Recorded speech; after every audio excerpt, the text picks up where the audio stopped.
નમસ્કાર, ન્યૂ ભારત ન્યૂઝના વિશેષ સમાચારોમાં સ્વાગત છે આપનું. હું છું આપની સાથે વલ્લરી વ્યાસ.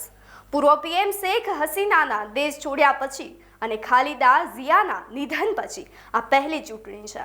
1991 થી 2024 સુધી બાંગ્લાદેશના રાજકારણમાં આ બે નેતાઓનું વર્ચસ્વ જોવા મળ્યું હતું અને આવી સ્થિતિમાં 35 વર્ષ પછી દેશને એક નવા વડાપ્રધાન મળવા જઈ રહ્યા છે.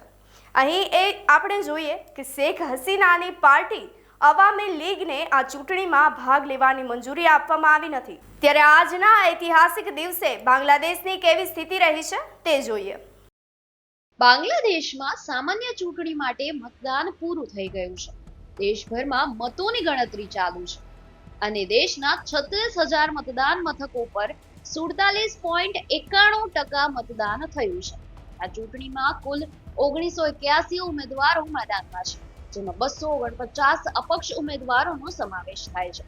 ચૂંટણીમાં ભાગ લેનારા મુખ્ય પક્ષોમાં Bangladesh nationality party BNP, Jamaat-e-Islami, national citizen party NCP, Jatiya party JP Kader, Jatiya party JP Ershad, left democratic alliance અને અમર બાંગ્લાદેશ પાર્ટી સામેલ છે. બાંગ્લાદેશની સંસદમાં આમ તો 300 સીટ છે અને બહુમત માટે 151 સીટની જરૂર પડે છે. આ ચૂંટણીના પરિણામ 13 ફેબ્રુઆરી આવશે. બાંગ્લાદેશમાં કુલ 12.77 કરોડ મતદારો છે.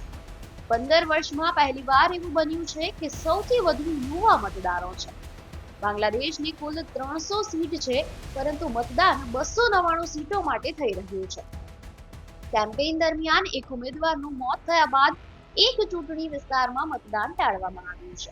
મતદાન દરમિયાન અનેક સ્થળોએ અથડામણો પણ થઈ હતી. પુલનામાં એક મતદાન મથકની બહાર જમાત-એ-ઇસ્લામીના કાર્યકરો સાથેની અથડામણમાં એક BNP નેતા મોહિબુઝમાન કોચીનું મોત થયું હતું.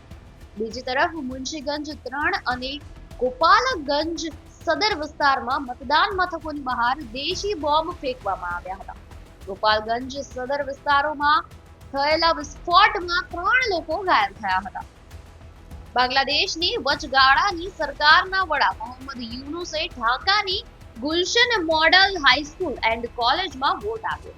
વોટ આપ્યા બાદ તેમણે કહ્યું કે આજથી દેશને નવું બાંગ્લાદેશ બનાવવાની તક મળી છે. તેમણે લોકોને કહ્યું કે આજનો દિવસ ખુશી સાથે ઉજવો અને ચોક્કસ વોટ આપો.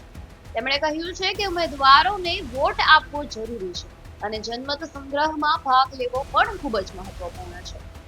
નેશનલ સિટીઝન પાર્ટીના મુખ્ય ચૂંટણી વચ્ચેની વચનો જે છે એની જો વાત કરવામાં આવે તો રોજગાર, 5 વર્ષમાં 1 કરોડ નોકરીઓ બનાવવાનું વચન, લઘુત્તમ વેતન વધારીને 100% પ્રતિ કલાક કરવાની વાત કરી, મહિલા અધિકાર, સંસદમાં મહિલાઓ માટે 100 બેઠકો અનામત રાખવાનો પ્રસ્તાવ, 6 મહિનાની પેડ મેટર્નિટી લીવ. જવાબદારીની વાત કરીએ તો મંત્રીઓ, સાંસદો અને સરકારી અધિકારીઓની આવક અને સંપત્તિની વિગતો જાહેર કરવામાં આવશે. લઘુમતીઓનું રક્ષણ, હિન્દુઓ અને અન્ય લઘુમતીઓના રક્ષણ માટે એક ખાસ સ્વતંત્ર તપાસ સેલ બનાવવામાં આવશે. ચૂંટણીમાં જમાત-એ-ઇસ્લામીના મુખ્ય વાયદાની જો વાત કરવામાં આવે તો અર્થતંત્ર 2040 સુધીમાં બાંગ્લાદેશના અર્થતંત્રને $2 ટ્રિલિયન બનાવવાનું લક્ષ્ય છે. માથાદીઠ આવક $10,000 સુધી પહોંચાડવાનો વાયદો. વૈશ્વિક અર્થતંત્રમાં દેશને 35મા સ્થાનથી 20મા સ્થાન પર લાવવાનું લક્ષ્ય. ઇસ્લામી કાયદો, શરિયા કાયદા હેઠળ અલગ મુસ્લિમ પર્સનલ લો લાગુ કરવાની વાત.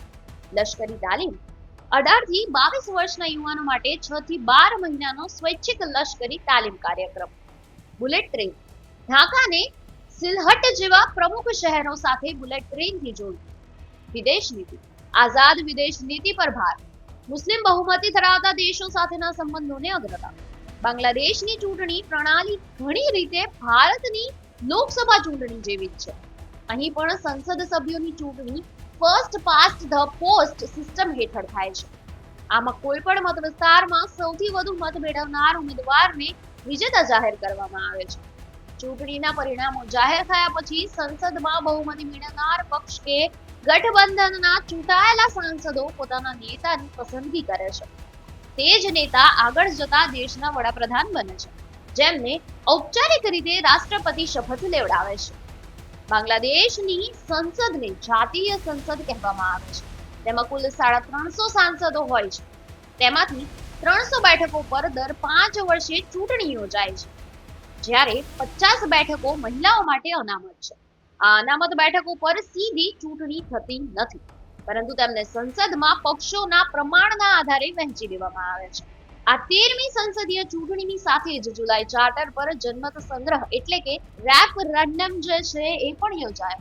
બાંગ્લાદેશના ઇતિહાસમાં 1991 પછી પહેલીવાર રાષ્ટ્રીય સ્તરનો જનમત સંગ્રહ થયો. જુલાઈ ચાર્ટર બંધારણીય અને રાજકીય સુધારાનું એક દસ્તાવેજ છે. તેમાં 26 મુદ્દાઓ છે, જેનો હેતુ દેશની રાજનીતિ અને શાસન વ્યવસ્થામાં પરિવર્તન લાવવાનો છે. આ ચૂંટણીમાં મતદારોને 2 અલગ બેલેટ પર પેપર જે છે એ આપવામાં આવ્યા છે. એક સામાન્ય ચૂંટણી માટે એટલે કે સંસદના 300 સભ્યો પસંદ કરવા માટે. બીજું ગુલાબી રંગનું રેફરન્ડમ બેલેટ છે, જેમાં એક પ્રશ્ન હતો. તેનો જવાબ હા અથવા નામાં આપવાનો હતો. જો યસ જીતશે તો નવી સંસદ પ્રથમ 180-270 દિવસમાં પોતાની જાતને બંધારણીય સભા માનીને ફેરફારો લાગુ કરશે. જો નો આવશે તો ચાર્ટર લાગુ થશે નહીં અને સુધારા અટકી જશે. બાંગ્લાદેશનું રાજકારણ ફરી એકવાર ઇતિહાસના એક અલગ વળાંક પર આવીને ઊભું રહી ગયું છે, અને એવા પીએમ કોણ બનશે તે પણ હાલ આખા દેશની નજર ટકેલી છે. ત્યારે કયા નામો ચર્ચામાં છે, આવો તેના પર એક નજર કરીએ. તારિક રહેમાન 25 જાન્યુઆરીએ બ્રિટનથી બાંગ્લાદેશ પરત ફર્યા હતા. તેમની વાપસીના માત્ર 5 દિવસ પછી પૂર્વ વડાપ્રધાન અને તેમની માતા ખાલિદા ઝિયાનું લાંબી બીમારી બાદ નિધન થયું. આ પછી બાંગ્લાદેશ નેશનલિસ્ટ પાર્ટીની કમાન સંપૂર્ણપણે તેમના હાથમાં આવી ગઈ. તારીખ પર 2001 થી 2006ના બીએનપી શાસનકાળ દરમિયાન ભ્રષ્ટાચારના આરોપો લાગ્યા હતા. 2007માં વચગાળાની સરકાર દરમિયાન તેમને 18 મહિના જેલમાં રહેવું પડ્યું હતું. ધરપકડથી બચવા માટે તારીખ 2008માં લંડન ભાગી ગયા હતા. ત્યારે તેમને તે સમયે સારવાર માટે દેશની બહાર જવાની પરવાનગી મળી હતી. ત્યારબાદ તેઓ દેશ પાછા ફર્યા નહીં. દેશની બહાર રહેવા છતાં બાંગ્લાદેશ નેશનલિસ્ટ પાર્ટીમાં તારીકને જ પાર્ટીના નેતા માનવામાં આવતા રહ્યા. પાર્ટીની રણનીતિ, આંદોલન અને રાજકીય લાઈન લાંબા સમય સુધી તેમના ઇશારે જ નક્કી થતી રહી. તારિક રહેમાન પોતાની શાન સાંભળનાર અને નીતિઓ પર ધ્યાન કેન્દ્રિત કરનાર નેતા તરીકે રજૂ કરી રહ્યા છે. તેઓ દર વર્ષે 5 કરોડ વૃક્ષો વાવવા, ઢાકામાં નવા ગ્રીન ઝોન બનાવવા અને ટેકનિકલ શિક્ષણ વધારવાની વાત કરે છે. વડાપ્રધાન પદની રેસમાં બીજું મોટું નામ શફીકુર રહેમાનનું છે. તેઓ બાંગ્લાદેશની ઇસ્લામિક પાર્ટી જમાત-એ-ઇસ્લામીના અમીર એટલે કે પ્રમુખ છે. પાર્ટી પર કટ્ટરપંથી રાજનીતિ સાથે જોડાયેલા આરોપો લાગતા રહ્યા છે. જમાત અત્યાર સુધી સત્તામાં આવી શકી નથી. પાર્ટીનો દેશની રાજનીતિમાં એક સંગઠિત વોટ બેંક માનવામાં આવે છે.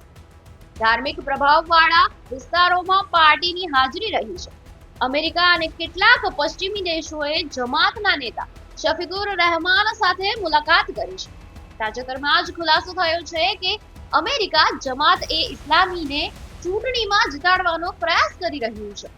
અમેરિકી વેબસાઇટ ધ ઇન્ટરસેપ્ટ એ દાવો કર્યો છે કે અમેરિકી વિદેશ વિભાગ દક્ષિણ એશિયામાં સંતુલન માટે જમાતને ઉદાર ઇસ્લામી પાર્ટી માનીને મદદ કરી રહ્યું છે. બાંગ્લાદેશમાં વડાપ્રધાન પદની રેસમાં એક નવું અને સૌથી યુવા નામ નાહિદ ઇસ્લામનું જોડાઈ ગયું છે. નાહિદ ઇસ્લામે 2024માં હસીના સરકાર વિરુદ્ધ શરૂ થયેલા વિદ્યાર્થી આંદોલનનો મુખ્ય ચહેરો હતો. આંદોલન દરમિયાન નાહિદ સ્ટુડન્ટ અગેન્સ્ટ ડિસ્ક્રિમિનેશન નામના વિદ્યાર્થી મંચના સંયોજક રહ્યા. આ દરમિયાન તેમને પોલીસ કસ્ટડીમાં લેવામાં આવ્યા હતા.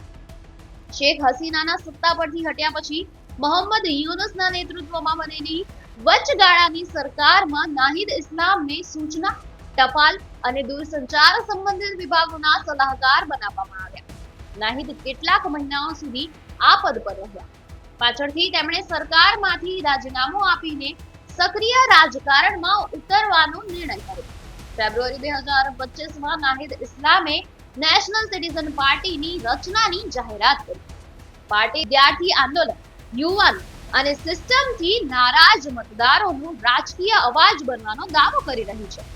જોકે એનસીપીએ શફીકુર રહેમાનની જમાત-એ-ઇસ્લામી સાથે ગઠબંધન કરી દીધું છે. સ્થાનિક મીડિયા રિપોર્ટ્સ અનુસાર નાહિદ ઇસ્લામને શહેરી વિસ્તાર, વિદ્યાર્થીઓ અને પ્રથમ વખત મતદાન કરનારા યુવાનોનો ટેકો મળી રહ્યો છે. ભારતના પાડોશી દેશ બાંગ્લાદેશમાં ફરી એકવાર જે છે તે અત્યાચારને પગલે હિન્દુઓની સંખ્યા ઘટી રહી છે. ત્યારે બાંગ્લાદેશની રચના થઈ રહી છે. ત્યાં હિન્દુઓની વસ્તી 20 થી 22% હતી, એટલે કે આશરે 1 થી 1.5 કરોડ જેટલા હિન્દુઓ બાંગ્લાદેશમાં વસવાટ કરતા હતા. જો કે હવે આ સંખ્યા ઘટી અને 8%થી પણ નીચે પહોંચી ગઈ છે. અને પાડોશી દેશમાં કટ્ટરવાદીઓનો અત્યાચાર વધતા હિન્દુઓનું સ્થળાંતર પણ વધી રહ્યું છે. એક નજર તેના પર કરીએ. બાંગ્લાદેશમાં હિન્દુઓ પર હુમલા, મંદિરોમાં તોડફોડ અને આગચંપીના બનાવ વધી રહ્યા છે. આવા માહોલમાં બાંગ્લાદેશમાં રહેતા હિન્દુઓની વસ્તી સતત ઘટી રહી છે. બાંગ્લાદેશમાં 2022માં જે જનગણના થઈ તેમાં 13.1 મિલિયનથી કંઈક વધુ હિન્દુઓની વસ્તી સામે આવી. હિન્દુઓની આ વસ્તી બાંગ્લાદેશની કુલ વસ્તીનો 7.96% ભાગ છે. બાંગ્લાદેશના 8 વિભાગોમાં વસ્તીમાં હિન્દુઓનો હિસ્સો ખૂબ જ અલગ અલગ છે. મેમનસિંહમાં 3.94 થી લઈને સિલહેટમાં 13.51% હિન્દુ છે. બાંગ્લાદેશના 64 જિલ્લાઓમાંથી 4માં દર 5માં વ્યક્તિ હિન્દુ છે. 2022ની ગણતરી અનુસાર 13 જિલ્લાઓમાં હિન્દુ વસ્તી 15%થી વધુ હતી, જ્યારે 21 જિલ્લાઓમાં હિન્દુ વસ્તી 10%થી વધુ હતી. ઢાકા વિભાગમાં ગોપાલગંજ, સિલહેટ વિભાગમાં મૌલવી બાજાર, રંગપુર વિભાગમાં ઠાકુરગાંવ અને ખુલના વિભાગમાં ખુલનામાં હિન્દુઓ વધુ છે. ઢાકાના ગોપાલગંજ જિલ્લામાં 26.94, સિલહેટ વિભાગમાં મૌલવી બાજારમાં 24.44, રંગપુર વિભાગમાં ઠાકુરગાંવમાં 22.11 અને ખુલના વિભાગમાં ખુલનામાં 20.95% હિન્દુ છે. જ્યારે બાંગ્લાદેશમાં અન્ય અલ્પસંખ્યકો બૌદ્ધ, ખ્રિસ્તી વગેરે મળીને 1%થી પણ ઓછા છે. બાંગ્લાદેશની 165.16 મિલિયન વસ્તીમાંથી 91.08% મુસ્લિમ છે. બાંગ્લાદેશમાં રહેતા મોટી સંખ્યામાં હિન્દુઓ ભારતમાં સ્થાયી થઈ ગયા છે. બાંગ્લાદેશમાં રહેતા હિન્દુઓ માટે સૌથી મોટું જોખમ છે રાજકીય રીતે હાંસિયામાં ધકેલાઈ જવું. બાંગ્લાદેશના જન્મના તરત બાદ એટલે કે આઝાદીના થોડાક સમયગાળામાં જ બાંગ્લાદેશી રાજકારણ અને રાજનેતાઓ તુષ્ટીકરણમાં લાગી પડ્યા છે. વોટ બેંકના રાજકારણમાં બિન મુસ્લિમ લઘુમતીઓને હાંસિયામાં ધકેલવાનો તખ્તો ઘડાઈ ચૂક્યો હતો. બાંગ્લાદેશી હિન્દુઓને સલામતી આપી શકાય જ ન હતી, પરંતુ રાજકીય અને બંધારણીય રીતે પણ તેમને પછાત અને અધિકાર વિહોણા બનાવી દેવામાં આવ્યા. બંગાળ અને પંજાબ બ્રિટિશ ભારતના 2 પ્રાંત હતા, જે ધર્મના આધારે ભારત અને પાકિસ્તાન વચ્ચે વિભાજિત થયા હતા. આ વિભાજન આડેધડ હતું, જેના કારણે હિંસા થઈ અને હિંસાના એવા ઘા રહી ગયા જે આજે પણ જોઈ શકાય છે. 1996ના મધ્ય ભાગમાં આવામી લીગ પાર્ટીના વડા શેખ હસીના વડાપ્રધાન બન્યા ત્યારે બાંગ્લાદેશી લઘુમતીઓ માટે પરિસ્થિતિ સુધરવાની આશા બંધાઈ હતી, કારણ કે શેખ હસીના ભારત તરફી ઝોક ધરાવતા હતા અને ચૂંટણીમાં પણ હિન્દુઓએ તેમની પાર્ટીને મદદ કરી હતી. પરંતુ જે પ્રદેશોમાં વિરોધ પક્ષ બાંગ્લાદેશ નેશનલિસ્ટ પાર્ટીનું વર્ચસ્વ હતું તે વિસ્તારોમાં હિન્દુઓની પજવણી ઉલટી વધી ગઈ હતી. 1998 બાદ જ્યારે ભારતમાં ભારતીય જનતા પાર્ટીની સરકાર બની ત્યારે તો આ બાંગ્લાદેશ નેશનલિસ્ટ પાર્ટીએ સમગ્ર બાંગ્લાદેશમાં હિન્દુઓ તથા ભારતથી આવતા માલ સામાનનો બહિષ્કાર જાહેર કર્યો. બાંગ્લાદેશમાં સૌથી વધુ નુકસાન હિન્દુ સ્ત્રીઓને થઈ ગયું હતું. સરકારી નિયમો મુજબ હિન્દુ સ્ત્રીઓને કોઈ જ બંધારણીય અધિકારો આપવામાં આવ્યા ન હતા. હિન્દુ લગ્નને રજીસ્ટર કરવાની કોઈ જ વ્યવસ્થા બાંગ્લાદેશમાં ન હતી. બાંગ્લાદેશમાં વસતી હિન્દુ મહિલાઓને તેમના પિતા કે પતિની સંપત્તિનો વારસો મેળવવાનો અધિકાર ન હતો. એટલું જ નહીં, પરંતુ કાયદાકીય છૂટાછેડા લેવાનો અધિકાર પણ તેમને આપવામાં આવ્યો ન હતો. બાંગ્લાદેશમાં પૂર્વ પીએમ શેખ હસીના દેશ છોડ્યા પછી અને ખાલિદા ઝિયાના નિધન પછી આ પહેલી ચૂંટણી છે. 1991 થી 2024 સુધી બાંગ્લાદેશના રાજકારણમાં આ બે નેતાઓનું વર્ચસ્વ રહ્યું, પણ હવે નવા જૂનીના એંધાણ વર્તાઈ રહ્યા છે.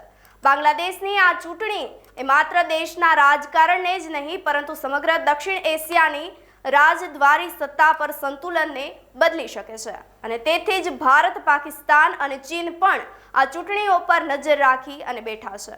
આવો એક નજર આપણે પણ તેના કરીએ. બાંગ્લાદેશમાં ઓગસ્ટ 2024 થી નોબેલ વિજેતા મોહમ્મદ યુનુસની આગેવાની હેઠળ વચગાળાની સરકાર કામ કરી રહી છે. હસીનાના સત્તા પરથી હટ્યા બાદ બાંગ્લાદેશની વિદેશ નીતિમાં મોટો બદલાવ આવ્યો છે. એટલું જ નહીં, નિષ્ણાતો તો એવું પણ કહી રહ્યા છે કે બાંગ્લાદેશના ભારત સાથેના સંબંધો હવે તેના સૌથી નીચલા સ્તરે પહોંચી ગયા છે. જ્યારે પાકિસ્તાન સાથેના સંબંધો સુધર્યા છે અને ચીન સાથેના વ્યૂહાત્મક સંબંધો વધુ મજબૂત થયા છે. બાંગ્લાદેશમાં વિદ્યાર્થી આંદોલન પછી શેખ હસીનાને સત્તા છોડવી પડી. તેઓ ભારત આવી ગયા, જેનાથી બંને દેશો વચ્ચે તણાવ શરૂ થયો. બાંગ્લાદેશમાં હિન્દુઓ પર હુમલા, મંદિરો તોડવા અને હિંસાના સમાચાર આવવા લાગ્યા, જેના પર ભારતે ચિંતા વ્યક્ત કરી. બાંગ્લાદેશી સોશિયલ મીડિયા પર ગ્રેટર બાંગ્લાદેશના નકશા અને ભારતના પૂર્વોત્તર રાજ્યોને લઈને ઉશ્કેરણીજનક વાતો ફેલાઈ. મોહમ્મદ યુનુસે ભારતના પૂર્વોત્તર રાજ્યોને લેન્ડ લોક ગણાવ્યા, જેનાથી વિવાદ સર્જાયો.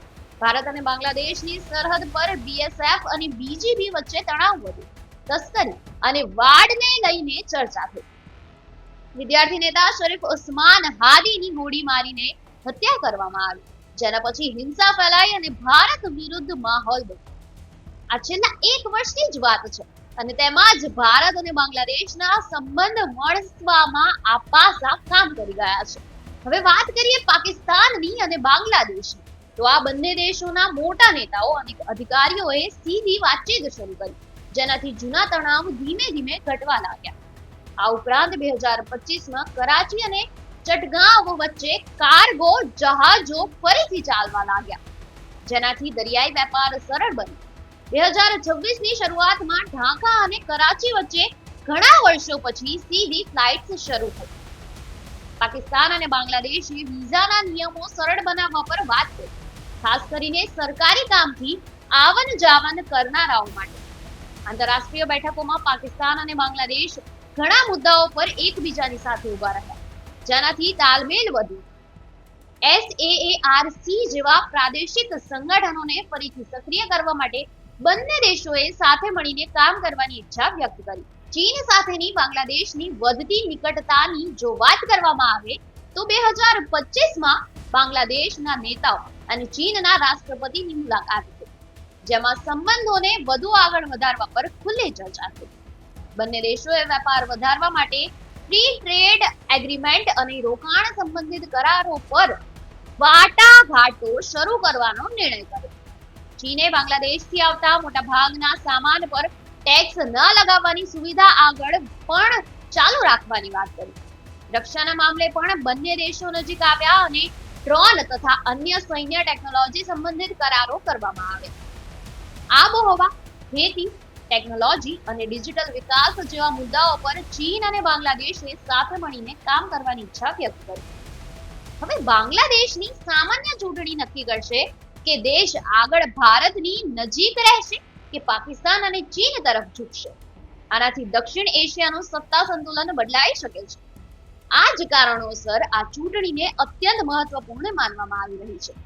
બાંગ્લાદેશ દક્ષિણ એશિયાના સત્તા સંતુલન માટે એટલા માટે મહત્વપૂર્ણ છે કારણ કે આ દેશ ભૂગોળ, રાજનીતિ, અર્થતંત્ર અને વ્યૂહાત્મક હિતો ચારેય મોરચે એક સાથે અસર કરે છે. બાંગ્લાદેશ ભારતના પૂર્વોત્તર રાજ્યોને લગભગ ચારેય બાજુથી ઘેરે છે. ભારતનો ઉત્તર પૂર્વ સિલિગુડી કોરિડોર દ્વારા ભારત સાથે જોડાયેલો છે. આવા સંજોગોમાં બાંગ્લાદેશની ભૂમિકા ભારત માટે કનેક્ટિવિટી, સુરક્ષા અને સપ્લાય લાઇનોની દ્રષ્ટિએ અત્યંત સંવેદનશીલ બની જાય છે. બીજું મોટું કારણ છે ભારત ચીન વચ્ચેની વ્યૂહાત્મક ખેંચતાણ અને છેલ્લા કેટલાક વર્ષોમાં બાંગ્લાદેશમાં બંદરગાહ, રસ્તા, વીજળી અને ઇન્ફ્રાસ્ટ્રક્ચરમાં ભારે રોકાણ કર્યું છે. બાંગ્લાદેશ જો ચીનની વધુ નજીક જાય છે તો તે ભારત માટે સીધો વ્યૂહાત્મક ફટકો છે. ખાસ કરીને બંગાળની ખાડી અને હિન્દ મહાસાગર ક્ષેત્રમાં બાંગ્લાદેશની દરિયાઈ સીમા આ વિસ્તારને વ્યૂહાત્મક રીતે ખૂબ જ મહત્વપૂર્ણ બનાવે છે. આ વિસ્તાર ગ્લોબલ શિપિંગ, એનર્જી રૂટ્સ અને નૌકાદળની ગતિવિધિઓ માટે ખૂબ જ સંવેદનશીલ છે. ચોથું પરિબળ છે ઇસ્લામિક રાજનીતિ અને કટ્ટરવાદ. બાંગ્લાદેશ મુસ્લિમ બહુમતી ધરાવતો દેશ છે, પરંતુ અત્યાર સુધી તેની રાજનીતિ તુલનાત્મક રીતે સંતુલિત રહી છે. જો ત્યાં રાજકીય અસ્થિરતા વધે છે અથવા કટ્ટરવાદને સ્થાન મળે છે તો તેની અસર માત્ર બાંગ્લાદેશ પૂરતી મર્યાદિત રહેતી નથી, પરંતુ ભારત, મ્યાનમાર અને સમગ્ર દક્ષિણ એશિયાની સુરક્ષા પર પડે છે.